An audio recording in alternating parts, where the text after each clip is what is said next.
बोलिए वृंदावन बिहारी लाल की। और मंदराचल पर्वत जिसे बौसी पहाड़ भी कहते हैं और मंदार हिल भी कहते हैं, और वही पहाड़ से समुद्र मंथन हुआ था। मंदराचल पर्वत, उसी पहाड़ से समुद्र मंथन हुआ था। और वो पहाड़ का दर्शन करेंगे, चढ़ेंगे। उस पर बौद्ध धर्म के संत हैं जो कि नंगे हैं। कोई गए होंगे तो देखे होंगे, वहां पर बौद्ध धर्म के हैं और वहां पर नंगे हैं, कपड़ा नहीं पहने, दिगंबर हैं, कपड़ा नहीं पहनते। हमारे जैसे सुखदेव जी महाराज वस्त्र नहीं पहनते, ऐसे नंगे थे। और आप वहां जाएंगे तो दर्शन करेंगे। पहाड़ पर बहुत सारे मंदिर हैं और वहां एक तालाब है पपहरनी। आपने जो भी पाप किया हो, एक बार जाकर डुबकी लगा लीजिए। बोलिए वृंदावन बिहारी लाल की जय हो। पाप समाप्त। उसे पपहरनी भी कहते हैं। और दर्शन कीजिए। और वहीं पर हिरण्यकशिपु गए तपस्या करने के लिए। जब वो तपस्या करने गए, इधर देवताओं ने कयादु को पकड़ लिया, हिरण्यकशिपु की पत्नी को, क्योंकि कयादु गर्भवती थी। देवताओं ने सोचा ये असुर हैं, राक्षस हैं, इनके गर्भ में भी राक्षस होगा, इसलिए इसे मार दिया जाए, बस राक्षस समाप्त हो जाएंगे। देवताओं ने कयादु को पकड़कर ले जा रहे थे मारने के लिए। उसी रास्ते नारद जी मिल गए। नारद जी संत हैं। उन्होंने देखा कि देवताओं ने कयादु को ले जा रहे हैं। नारद जी ने कहा, आप इसे कहां ले जा रहे हैं? देवताओं ने कहा कि ये हिरण्यकशिपु की पत्नी है, गर्भवती है और इसमें राक्षस ही होंगे। तब नारद ने कहा, नहीं, यह कयादु के गर्भ में भक्त हैं, भक्त पल रहे हैं, भगवान के भक्त पल रहे हैं, इसे आप छोड़ दीजिए। और उसे ले जाकर अपने आश्रम में रखा। और नारद जी ने उसे वरदान दिया, जब तक तुम्हारे पति तपस्या कर कर नहीं आ जाते, तब तक तुम्हें प्रसव नहीं होगा। और बहुत दिनों तक हिरण्यकशिपु ने तपस्या की। और तपस्या करने के बाद ब्रह्मा जी प्रकट हो गए। और ब्रह्मा जी ने कहा, वर मांगो। हिरण्यकशिपु ने कहा कि मैं मरना नहीं चाहता, मुझे ऐसा वरदान दीजिए। और उन्होंने कहा कि यह हो नहीं सकता, जिसकी इस धरा पर जन्म हुआ है, मृत्यु निश्चित है, अमरता का वरदान नहीं मिलेगा। तब हिरण्यकशिपु होशियार थे।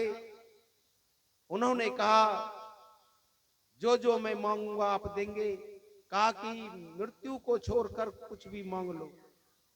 और उन्होंने ब्रह्मा जी से वरदान मांगा कि ना मैं दिन में मरूं, ना रात में मरूं। ब्रह्मा जी ने तथास्तु कह दिया। ना घर में मरूं, ना बाहर मरूं, तथास्तु कह दिया। ना धरती पर मरूं, ना आकाश पर मरूं, आकाश में मरूं, तथास्तु कह दिया। और अब अंतिम बारी थी। हिरण्यकशिपु होशियार थे। उन्होंने एक और वरदान मांगा। और वो वरदान था कि 12 महीने में भी मैं नहीं मरूं। कितने महीने में? 12 महीने में भी मैं नहीं मरूं। साल में कितने महीने होते हैं? 12 महीने होते हैं। और उन्होंने 12 महीने में भी नहीं मरने का वरदान प्राप्त कर लिया कि हम 12 महीने में भी नहीं मरेंगे। ब्रह्मा जी ने तथास्तु कह दिया, तथास्तु जाओ। और वरदान पाकर और एक वरदान और मांगा। उन्होंने कहा ना अस्त्र से मरूं ना शस्त्र से मरूं, वो भी हो गया। इसी तरह से वरदान मांगे। अब तो उन्होंने कहा कि अब मुझे कौन मारेगा, ना दिन में मरूं ना रात में मरूं, ना आकाश मरूं ना धरती पर मरूं।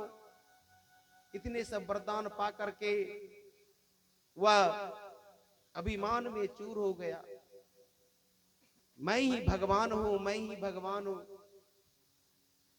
और जब हिरण्यकश्यपु तपस्या करके आए, नारद जी ने कयादु को उसके महल में पहुंचा दिया। और कुछ महीनों के बाद कयादु ने एक सुंदर सा बालक को जन्म दिया, जिसका नाम रखा प्रहलाद। प्रहलाद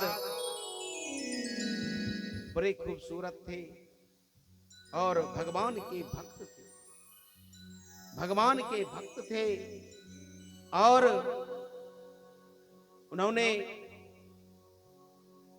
जब कुछ बड़े हुए प्रहलाद, तो उनके पिता ने उसे गुरुकुल में भेजा, अपने गुरुकुल में हिरण्यकश्यपु विद्यालय। और वहां पर गुरुजी पढ़ाते थे। और प्रहलाद पढ़ने में बहुत तेज थे। गुरुजी जो भी पाठ देते वह सबसे पहले प्रहलाद जी सुना देते थे। और जो विद्यार्थी स्कूल में तेज होते हैं उसे क्या कहते हैं? जो विद्यार्थी स्कूल में सबसे तेज होते हैं उसे क्या बनाते हैं? चलिए ठीक है, बोलिए वृंदावन बिहारी लाल की जय हो।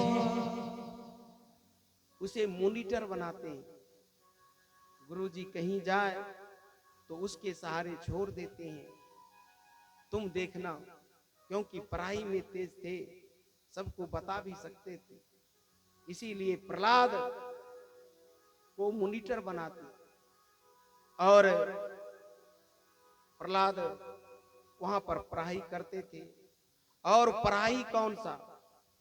असुर की पढ़ाई, क्योंकि असुर का विद्यालय था। वहां पर जितने विद्यार्थी थे असुरों के विद्यार्थी थे। और प्रहलाद जो थे वो भी तो असुरों के पुत्र थे, लेकिन वो भगवान के भक्त थे। और ये भक्ति कैसे हुई? ध्यान देंगे। सभी माताओं से निवेदन करूंगा कि यह भक्ति कैसे आई। जब आप सत्संग करेंगे, कितनी माताएं गर्भवती अवस्था में, अभी मोबाइल चला है, अंट संट चीज देखते रहते हैं। जो माताएं गर्भवती हो उन माताओं से निवेदन करूंगा कि आप मोबाइल पर गलत चीज ना देखें। आप गर्भवती हैं तो आप उस पर रामायण भगवान की कथा को श्रवण करें और उसमें मन लगाएं। और माताओं से निवेदन है कि जो माताएं गर्भवती हैं वो बैठे सोए नहीं, कुछ ना कुछ काम करते रहें। कितनी माताएं काम नहीं करती, लेकिन जो माताएं गर्भवती हैं या होंगी तो आप काम कुछ ना कुछ करते रहें। या नहीं कि हम गर्भवती हो गए अब हम कुछ नहीं करेंगे, जिससे कि बालक हृष्ट-पुष्ट होता है और सुंदर होता है और निरोग भी होता है, जब आप काम करेंगे तब। इसलिए माताओं से निवेदन है कि अगर गर्भवती हो जाए तो आप काम छोड़े नहीं, काम करते रहें। और संत महात्माओं की कथा सुने। ये जो प्रहलाद गर्म में थे, जो उनकी माताएं कथा को सुनते थे, ध्यान देंगे, कयादू संत के यहाँ थे, संत के यहाँ भगवान की चर्चा होती थी, कथा होती थी, कयादू उसे सुनते थे। और जब मां गर्भवती थी, जब मां सुन रही थी, तो बच्चे भी सुन रहे थे। आप कहेंगे कि बाबा ये क्या बोल रहे हैं, मां सुन रही है तो बच्चे कैसे सुनेंगे? ध्यान देंगे, जब अर्जुन ने द्रौपदी को सुना रहे थे चक्रव्यूह की कथा, ध्यान देंगे, अर्जुन ने द्रौपदी को कह रही थी चक्रव्यूह तोड़ने की कथा, और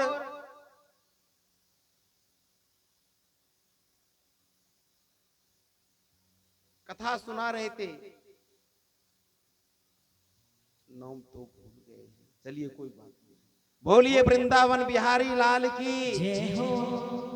और अभिमन्यु गर्भ में थी, अभिमन्यु गर्भ में थे, और उसकी मां वही चक्रव्यूह तोड़ने की अर्जुन ने सुना रहे थे। और उसके गर्भ में जो अभिमन्यु था वो भी सुन रहा था।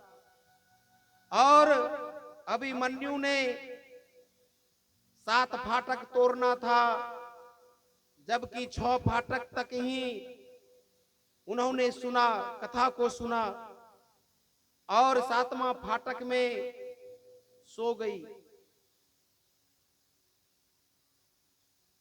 और जब सो गई तो बच्चे भी सो गए। इसलिए अभिमन्यु ने कहा कि मैं तो 6 फाटक तोड़ सकता हूं, 7वां नहीं तोड़ सकता। इससे यह साबित होता है कि मां के गर्भ में जो बालक हैं, आप जो भी करेंगे, जो भी देखेंगे, जो भी सोचेंगे, वो बच्चे भी सोचेंगे। इसलिए सावधान, जो भी माताएं गर्भवती हो, ध्यान रहे, वह भगवान की चर्चा सुने, भगवान की कथा को श्रवण करें और काम भी करते रहे। बोलिए वृंदावन बिहारी लाल की जय हो। और ध्रुव और प्रहलाद स्कूल में सबको बताते थे। एक दिन गुरुजी ने प्रहलाद को कहा कि तुम क्लास को देखना, हम 2 दिन के लिए जा रहे हैं। और चल दिए। अब प्रहलाद सारे बच्चों को क्लास में पढ़ाते। एक दिन उन्होंने कहा, सारे सहपाठी ने कहा, प्रहलाद कुछ कीर्तन सुनाओ। और प्रहलाद ने कीर्तन शुरू किया, श्री बम नारायण नारायण नारायण, श्री बम नारायण नारायण नारायण, श्री बम नारायण नारायण नारायण,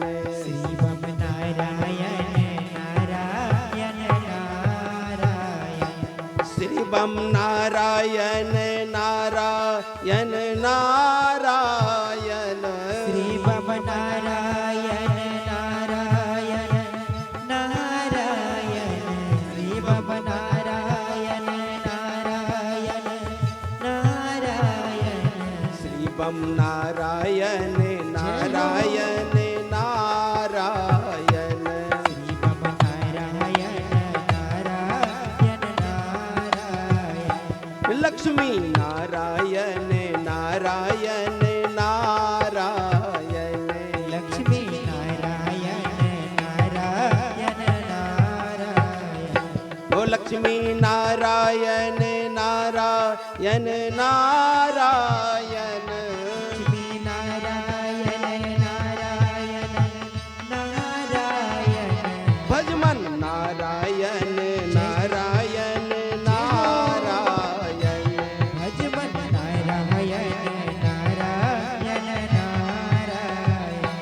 भजबन नारायण नारायण नारायण भजबन नारायण नारायण नारायण भजबन नारायण नारायण नारायण भजबन नारायण नारायण नारायण भजबन नारायण नारायण नारायण भजबन नारायण नारायण नारायण हरि नारायण नारायण नारायण हरे नारायण नारायण नारायण सत्य नारायण नारायण नारायण सत्य नारायण नारायण नारायण सत्य नारायण नारायण नारायण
जपो नारायण नारायण नारायण जपो नारायण नारायण नारायण भजो नारायण नारायण नारायण भजो नारायण नारायण नारायण जय जय नारायण नारायण नारायण जय जय नारायण नारायण नारायण श्री बम नारायण नारायण नारायण श्री बम नारायण नारायण नारायण श्री बम नारायण नारायण नारायण श्री बम नारायण नारायण नारायण श्री बम नारायण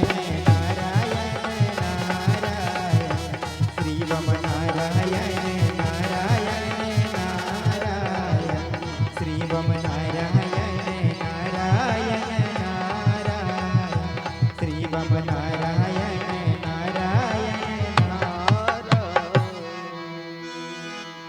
और असुर बालकों के साथ में प्रहलाद जी यही कीर्तन कर रहे थे और कीर्तन करते करते ही गुरुजी आ गए करते करते ही गुरुजी आ गए वहां तो असुरों की पढ़ाई होती थी और यहाँ तो भगवान विष्णु की भजन हो रहा है कीर्तन हो रहा है गुरुजी को चिंता हो गई कि ये सभी बालकों को भगटा देंगे और प्रहलाद ने ऐसे गाया सभी बालक प्रसन्न हो गए और गुरुजी आ गए गुरुजी ने कहा कि यह तो गलत हो गया अगर हिरण्यकशिपु को पता चलेगा महाराज को पता चलेगा तो हमें ही दंड देगा और उन्होंने बड़ी हिदायत से स्कूल चलाने लगा, विद्यालय चलाने लगा। एक दिन गुरुजी ने सोचा प्रहलाद को उनके पिता के पास जरा दर्शन करने पहुंचा दें और उनके पिता भी कुछ पूछ लेंगे कि हमारा पुत्र कैसा पढ़ रहा है। गुरुजी ने प्रहलाद को लेकर के हिरण्यकशिपु के पास गए। हिरण्यकशिपु ने प्रहलाद को गोद में ले लिया और उन्होंने पूछा, पुत्र पढ़ाई कैसी हो रही है, क्या सीखा तुमने, हमें बताओ। तो प्रहलाद ने वही बात बताई, श्री बम नारायण नारायण नारायण, यही बात बताई। जैसे ही हिरण्यकशिपु ने सुना, अपनी गोद से प्रहलाद को बेच दिया। यह तो मेरा दुश्मन है, इन्होंने दुश्मन का नाम ले रहा है, और उसे बेच दिए और गुरुजी पर बरस पड़े। गुरुजी आपने हमारे बच्चे को कैसी शिक्षा दे रहे हैं। अब तो गुरुजी थर थर कांप रहे थे। उन्होंने कहा, महाराज हमारे कोर्स में तो ऐसा एक बात भी नहीं है, लेकिन यह कहां से सीख कर आया है मुझे पता ही नहीं। वही कयादू के गर्भ में जो प्रहलाद थे, नारद जी के आश्रम में रहते थे, वहां कीर्तन भजन होता था, मां सुनती थी, बच्चे भी सुनते थे, वही तो गा रहे। और उन्होंने बेच दिया। फिर हिरण्यकशिपु ने सोचा अभी बच्चे हैं, चलो एक बार और विद्यालय भेज देते। और उन्होंने एक बार फिर विद्यालय भेजा गुरु के साथ। अब वहां पर बड़ी निगरानी में प्रहलाद पढ़ते थे, गुरुजी कहीं नहीं जाते थे और पढ़ाई होती थी। एक दिन असुर बालकों ने प्रहलाद से कहा, प्रहलाद अब कीर्तन करो ना, कीर्तन में मन लगता है, कीर्तन करो। लेकिन प्रहलाद ने कहा कि गुरुजी कहीं जाएंगे तभी तो कीर्तन होगा, गुरुजी तो यहां पर हैं, तो कीर्तन कैसे होगा, कीर्तन कैसे होगा। तब एक दिन ध्यान देंगे,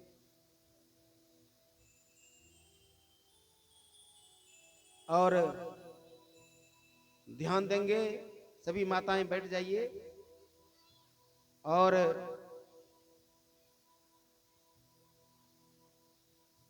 ये हमारे बिहार की कथा है, हमारे घर की कथा है, ध्यान देंगे। जो कथा अभी चल रही है ये हमारे बिहार की, हमारे घर की कथा है, ध्यान देंगे। और हिरण्यकशिपु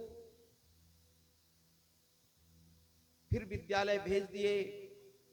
और वहां जो विद्यार्थी थे, जितने विद्यार्थी थे, सभी प्रहलाद को कहते एक बार कीर्तन और हो जाए।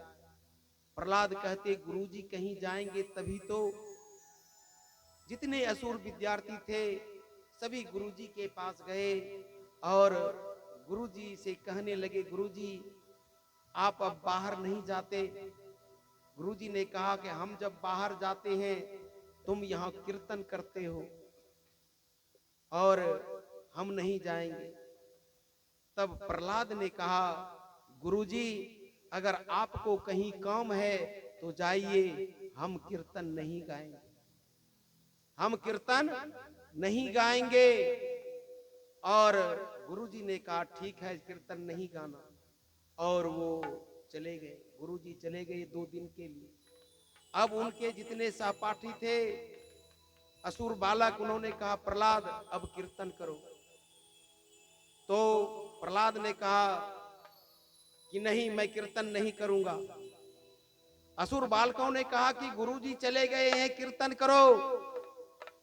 तो प्रहलाद ने कहा, मैंने अपने गुरु को वचन दिया है कि हम कीर्तन नहीं करेंगे। हम गुरु से कह के गए हैं कि मास्टर साहब, आपको 2 दिन की कहीं जाना है तो जाइए, हम कीर्तन नहीं करेंगे। तब असुर बालकों ने पूछा, तो क्या करेंगे? तब क्या करेंगे? कीर्तन नहीं गाएंगे तो क्या करेंगे? तब प्रहलाद ने कहा, कीर्तन नहीं, सत्संग करेंगे। बोलिए वृंदावन बिहारी लाल की। जय हो। कीर्तन नहीं करेंगे। हमने गुरुजी को वचन दिया है कि गुरुजी आप जाइए, हम कीर्तन नहीं करेंगे। तब असुर बालकों ने पूछा, तब क्या करेंगे? तब प्रहलाद ने कहा, कीर्तन नहीं, सत्संग करेंगे। प्रथम भक्ति संतन कर संगा, दूसरी रति मत, दूसरी रति मम कथा प्रसंगा। और उन्होंने कथा कही, सत्संग किया, और सत्संग हुआ। और सत्संग के टाइम में ही गुरुजी पहुंच गए। अब तो उन्हें डर लगने लगा कि राजा हमें मार देंगे। और उन्होंने प्रहलाद को लेकर गए और उन्होंने फिर पूछा कि पुत्र, बताओ तुमने कितना ज्ञान हासिल किया? तो प्रहलाद ने वही बात कही, प्रथम भक्ति संतन कर संगा, दूसरी रति मम कथा प्रसंगा। नवदा भक्ति है ये, नवदा भक्ति की कथा है। और ध्यान देंगे। और प्रहलाद ने कथा सुनाई।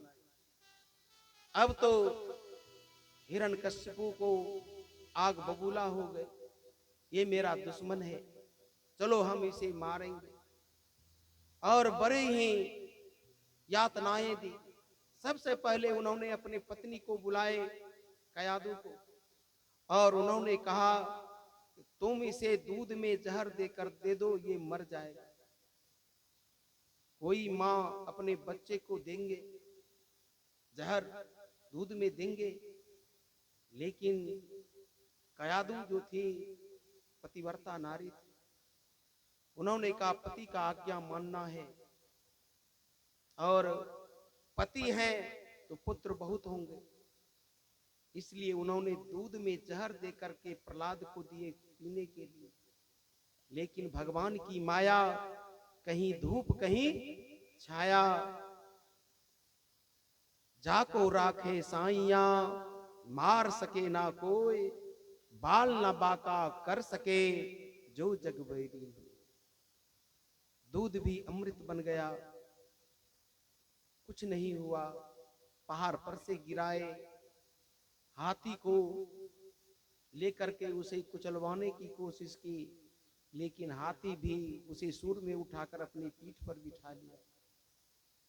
अब तो हिरण्यकश्यपु परेशान हो गई, हम इसे मारते हैं और ये बच जाते हैं। परेशान थे हिरण्यकश्यपु। तो हिरण्यकश्यपु की एक बहन है, उसका नाम है होलिका। ध्यान देंगे, उसकी बहन का क्या नाम है? होलिका। और होलिका आई, और होलिका को वरदान था, होलिका को वरदान था कि उनके पास एक चादर थी, और वो चादर ओढ़ कर अगर आग में बैठती तो वह नहीं जलती। वरदान था ब्रह्मा का। और उन्होंने कहा, भैया आप परेशान लग रहे हैं। हिरण्यकश्यपु ने कहा, बहन हम इसे मारना चाहते हैं, लेकिन ये मरते ही नहीं। तब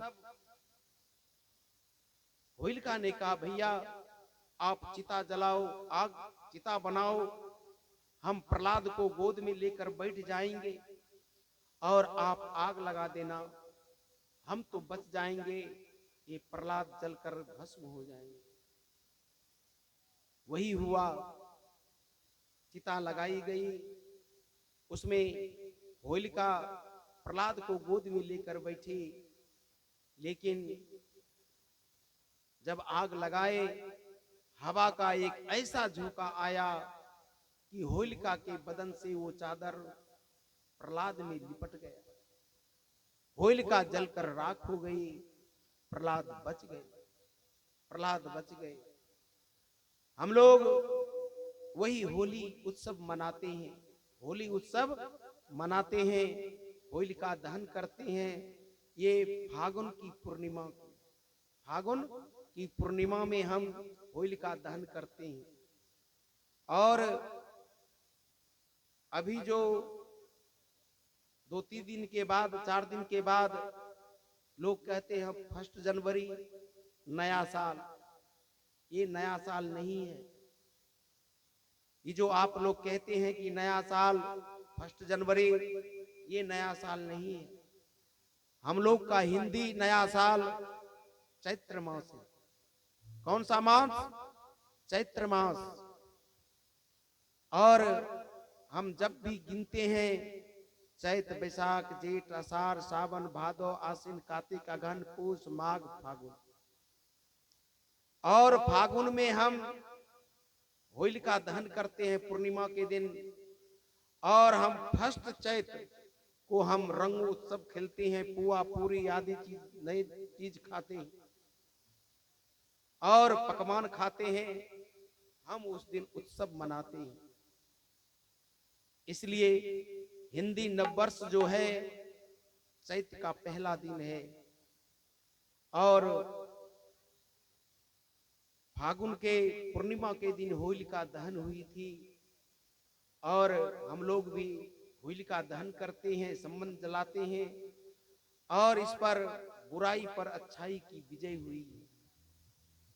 इसलिए रंग उत्सव भी खेलें तो नियम कायदा से खेलें।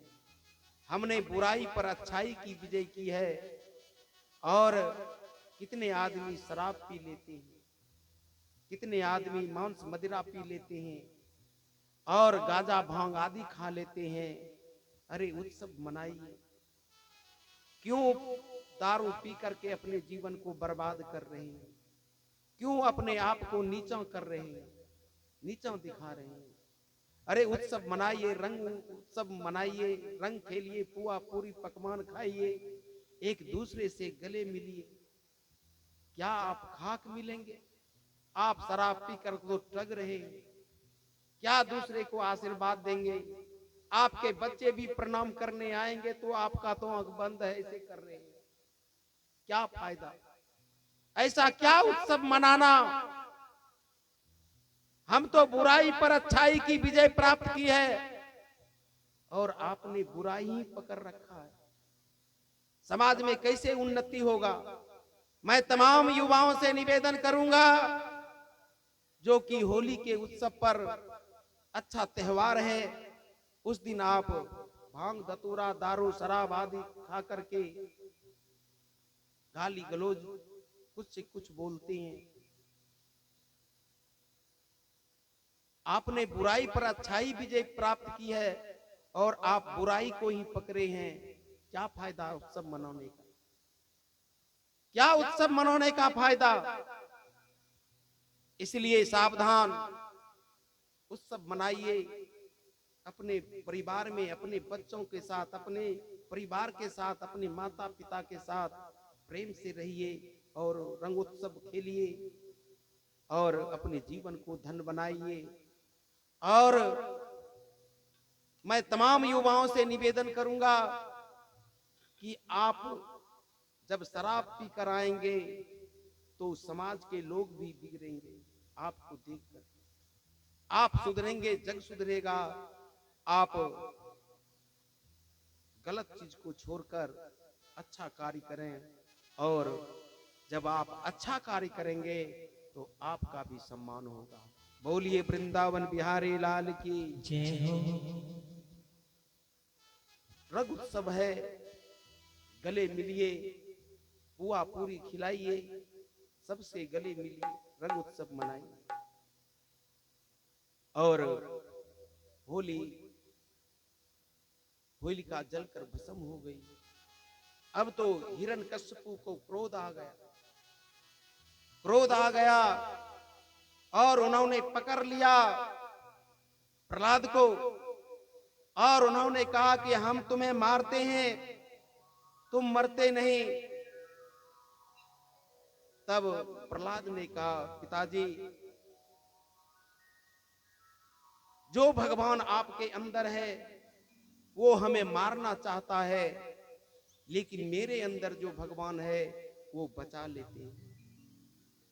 और यही कहते हैं, मारने वाला है भगवान, बचाने वाला है भगवान। मारने वाला है भगवान, बचाने वाला है भगवान। मारने वाला है भगवान, बचाने वाला है भगवान। मारने वाला है भगवान, बचाने वाला है भगवान।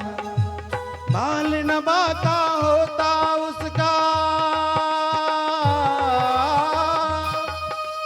बाल नबा का होता उसका, बाल नबा का होता उसका, जिसका रक्षक कृपा निधान। मारने वाला है भगवान, बचाने वाला है भगवान। मारने वाला है भगवान, बचाने वाला है भगवान। मारने वाला है भगवान, बचाने वाला है भगवान। मारने वाला है भगवान, बचाने वाला है भगवान।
क्या तोरे भाई फल की आशा,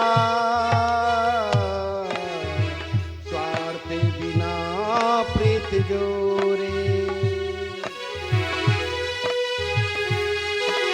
क्या तोरे भाई फल की आशा, स्वार्थ बिना प्रीत जोरे। क्या होगी कल, क्या होगी उसकी चिंता। परम पिता पर छोड़ो, क्या होनी है क्या अनहोनी। क्या होनी है क्या अनहोनी, क्या होनी है क्या अनहोनी, जिसका रक्षक कृपा निधान। मारने वाला है भगवान, बचाने वाला है भगवान। मारने वाला है भगवान, बचाने वाला है भगवान। मारने वाला है भगवान, बचाने वाला है भगवान। मारने वाला है भगवान, बचाने वाला है भगवान।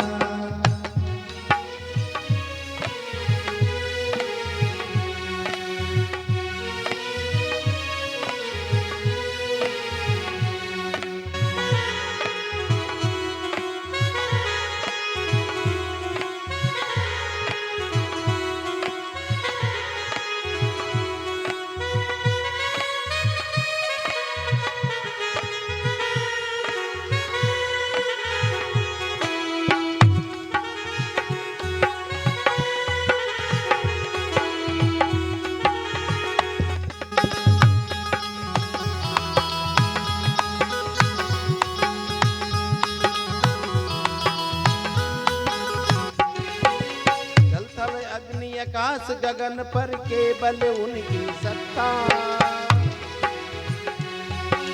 जल थल अग्नि आकाश पवन पर केवल उनकी सत्ता। प्रभु इच्छा के बिना नहीं या फूल न सके एक पत्ता। उसी का सौदा यहाँ पर होता, उसी का सौदा यहाँ पर होता, उसी का सौदा यहाँ पर होता। उसकी शक्ति है महान, मारने वाला है भगवान, बचाने वाला है भगवान। मारने वाला है भगवान, बचाने वाला है भगवान। मारने वाला है भगवान, बचाने वाला है भगवान। मारने वाला है भगवान, बचाने वाला है भगवान। मारने वाला है भगवान, बचाने वाला है भगवान।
और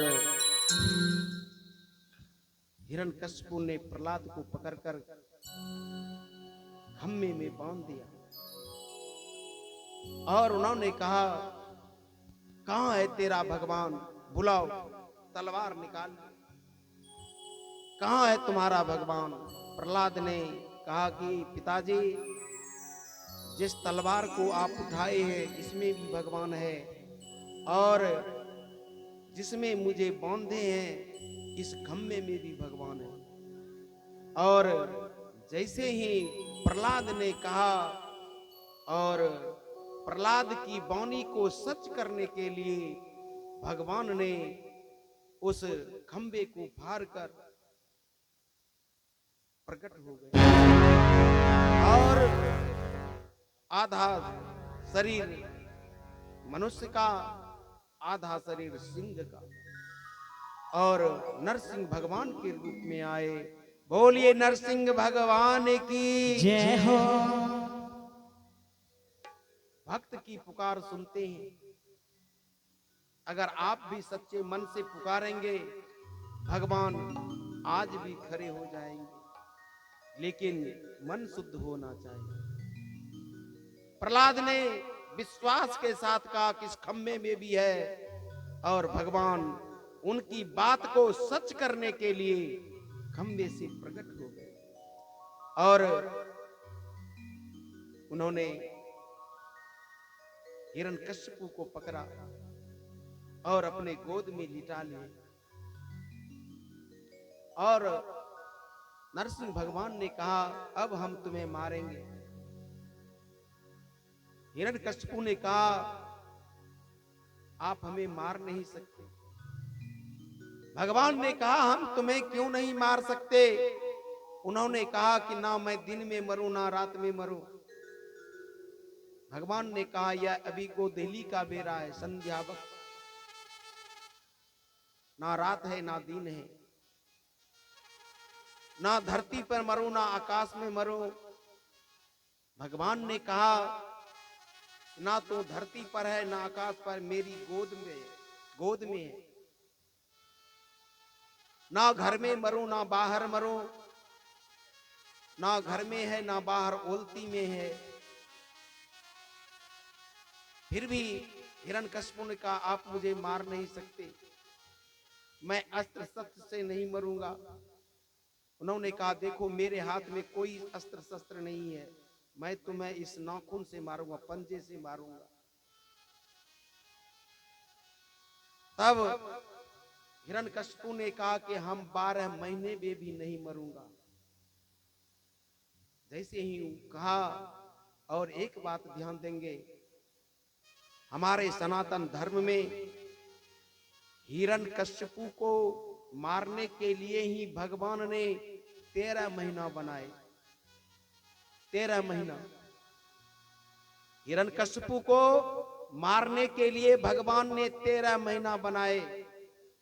और वह जो 13वां महीना है वह हर एक 3 साल के बाद आता है, तीसरा साल, उसे हम लोग मलेमास कहते हैं। क्या कहते हैं? मलेमास, अधिक मास।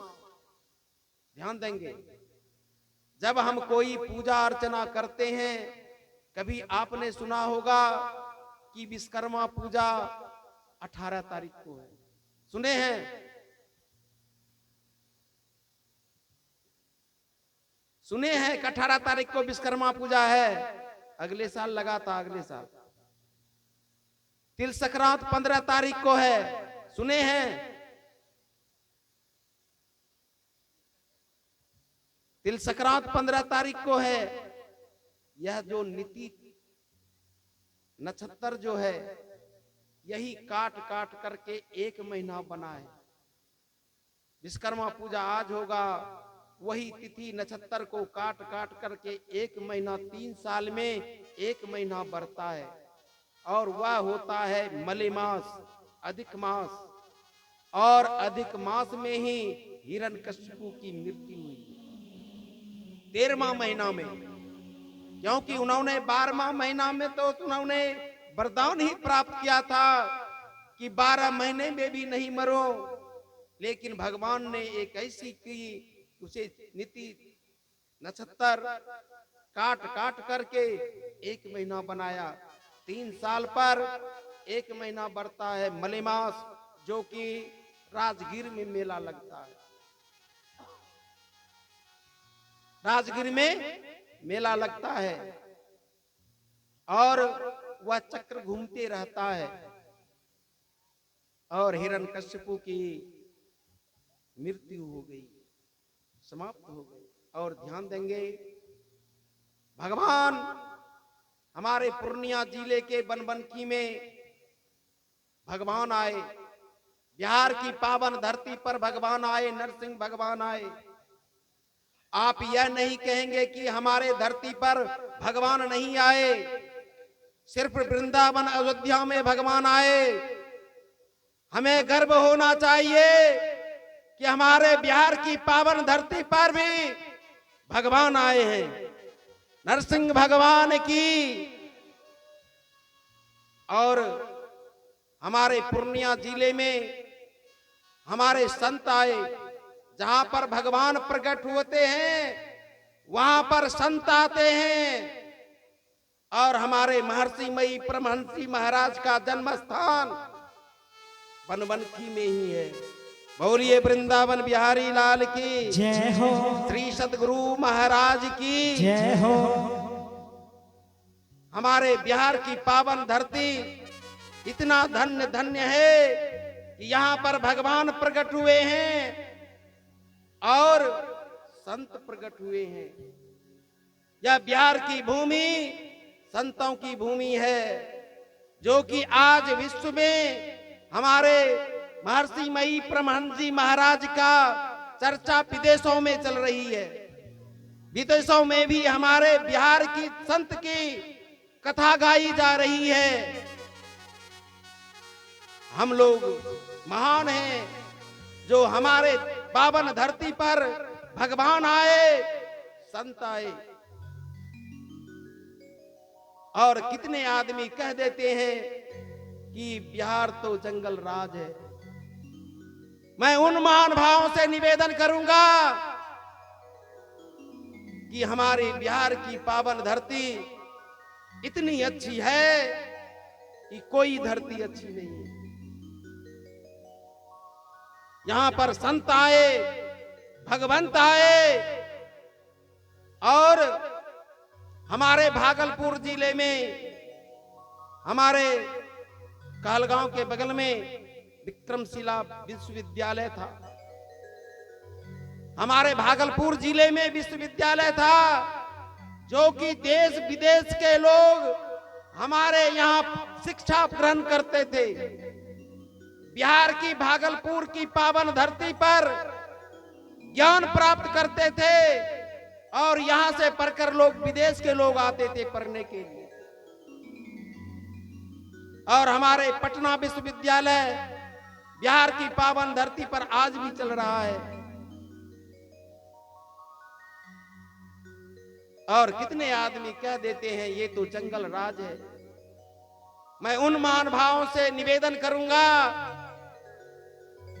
कि जिस थाली में खाते हैं वहीं पर छेद करते हैं। बिहार के जन्मे बड़े पले, पढ़े लिखे, और आपने बिहार को ही जंगल राज बोल रहे हैं। मैं उन महानुभावों से निवेदन करूंगा, सावधान, अपनी मातृभूमि को ऐसी बात नहीं कहते। बोलिए वृंदावन बिहारी लाल की जय हो। हमारे यहाँ संत आए, भगवान आए, और वही संत हमारे बगल कुप्पा घाट में विराजमान है ना। श्री सद्गुरु महाराज की जय हो।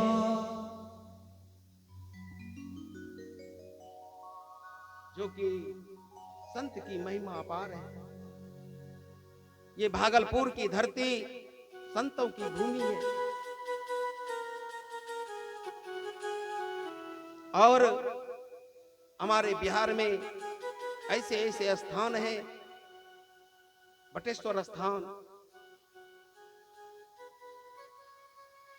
बहुत ही अच्छे स्थान है। वहां माघी पूर्णिमा में मेला लगता है, सावन में भी लगता है। आप लोग गए हैं बटेश्वर स्थान? कितने आदमी गए हैं बटेश्वर स्थान?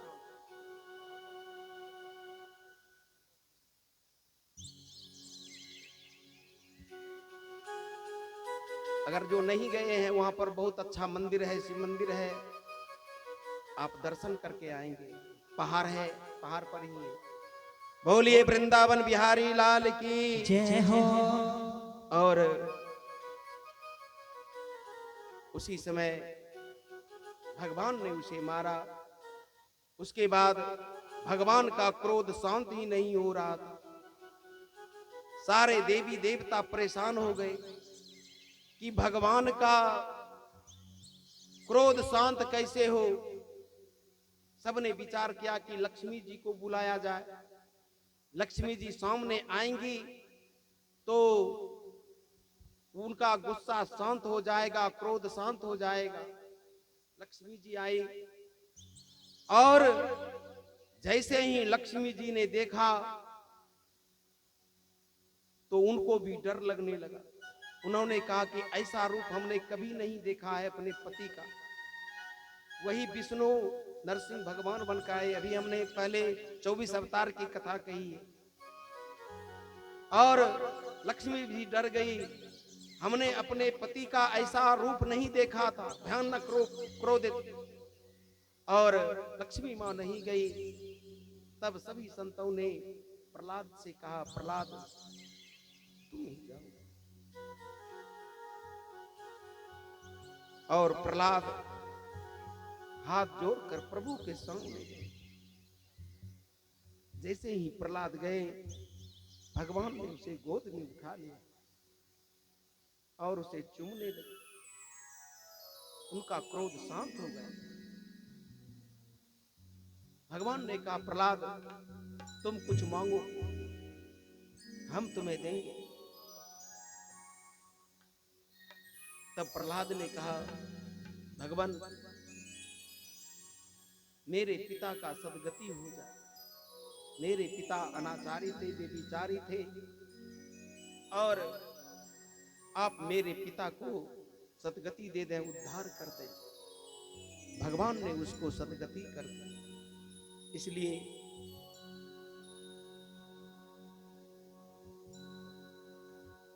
उन्होंने सदगति दी। और कथा यहीं पर विराम। और कल की जो कथा होगी, यहाँ पर कृष्ण और रुक्मणी विवाह उत्सव मनाया जाएगा। कृष्ण और रुक्मणी का विवाह उत्सव मनाया जाएगा। जिस तरह से आप अपने घर में अपने बेटी को विदाई करते हैं, उसी तरह से कल यहाँ पर भगवान कृष्ण और रुक्मणी का विवाह होगा। इसलिए आप जिस तरह से अपनी बेटी को चूरा, मिठाई, कपड़ा लत्ता, लोटा थारी दान करते हैं, कल आप भी दान कर सकते हैं। साड़ी हो, कपड़ा हो, चूड़ी हो, लहठी हो, श्रृंगार हो, भगवान के नाम से आप दान कर सकते हैं। कल यहाँ पर कृष्ण भगवान और रुक्मणी का विवाह होगा। इसलिए आप जिस तरह से अपने बेटी का विदाई करते हैं, उसी तरह से कपड़ा लत्ता, लोटा थारी आदि जो भी देना हो, पलंग, कूलर, टीवी, पंखा, 3 बीघा जमीन, बोलिए वृंदावन बिहारी लाल की।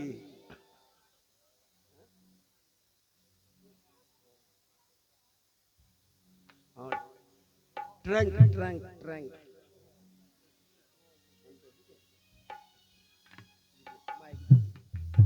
बोलिए वृंदावन बिहारी लाल के। जिसको जो हो दान करेंगे, चूरा हो, मिठाई हो, कपड़ा हो, लत्ता हो, साड़ी हो, श्रृंगार हो, लहठी, चूड़ी, बिंदी, अलता आदि जो भी जिसको देना हो, साड़ी, कपड़ा, धोती सब दे सकते हैं। बोलिए वृंदावन बिहारी लाल की। और कल सभी को निमंत्रण है इस विवाह में। सभी कोई आएंगे और अपने बगल से भी जो नहीं माताएं आई हैं, उन्हें भी कह देंगे कि कल भगवान और रुक्मणी का विवाह होगा।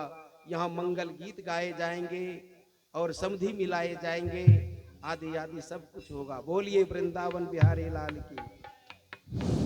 बोलिए प्रेम से भागवत भगवान की, भागवत भगवान की जय।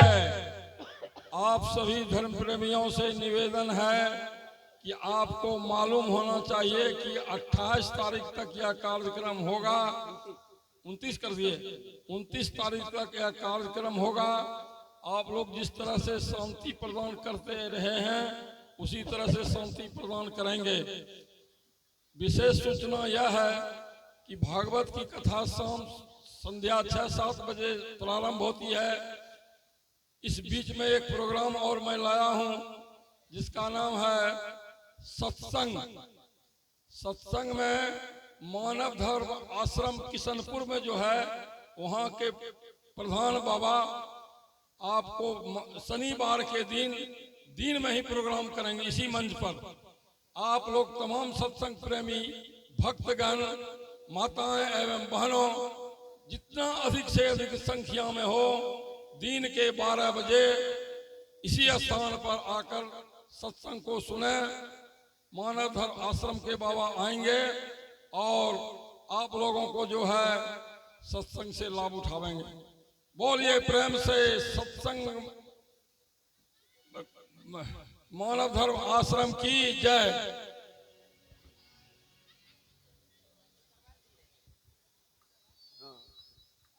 और आज हम लोग प्रभात फेरी लेकर गए हैं और आज 2150 रुपया आए हैं।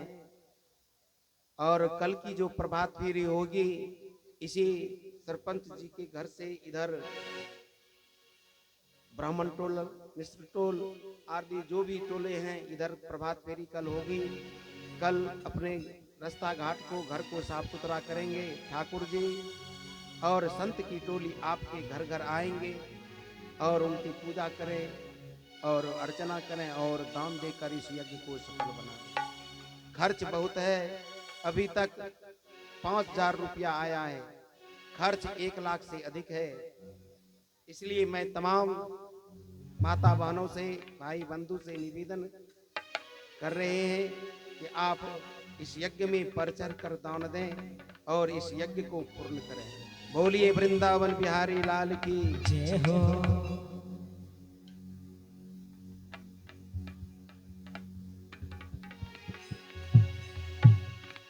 और ध्यान देंगे क्षीर सागर में, ध्यान देंगे क्षीर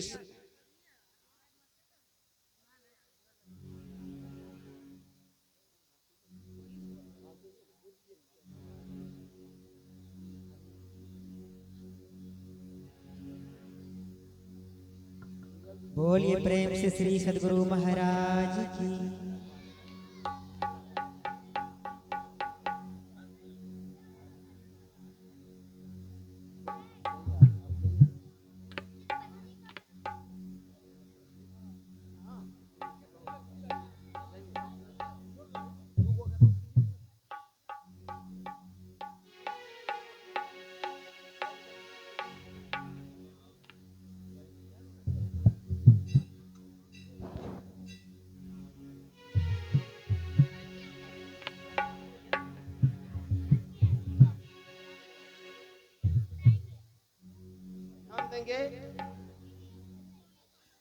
ध्यान देंगे।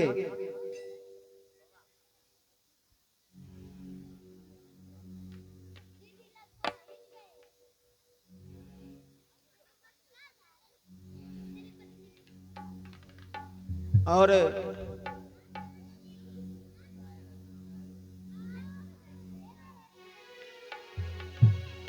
ध्यान देंगे क्षीर सागर में लक्ष्मी जी, क्षीर सागर में लक्ष्मी जी भगवान के चरण दबाते हैं, लेकिन वृंदावन में कृष्ण जी राधा के पैर दबाते हैं, राधा के पैर दबाते हैं और वहां पर होली उत्सव इसी तरह से खेलते हैं।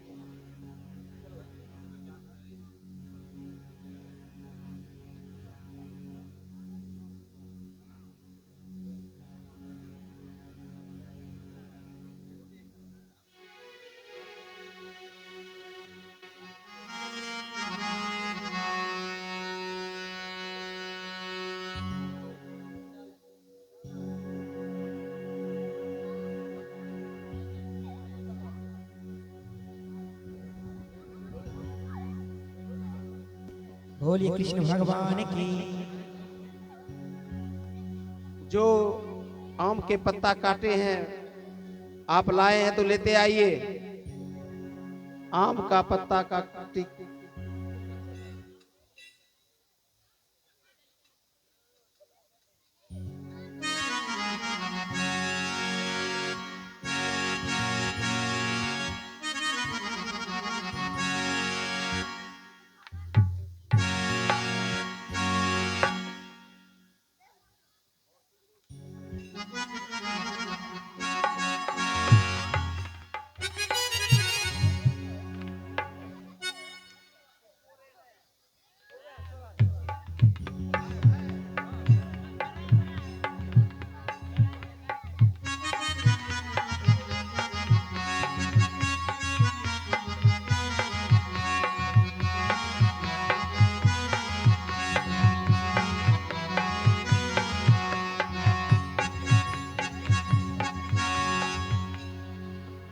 जैसे राधे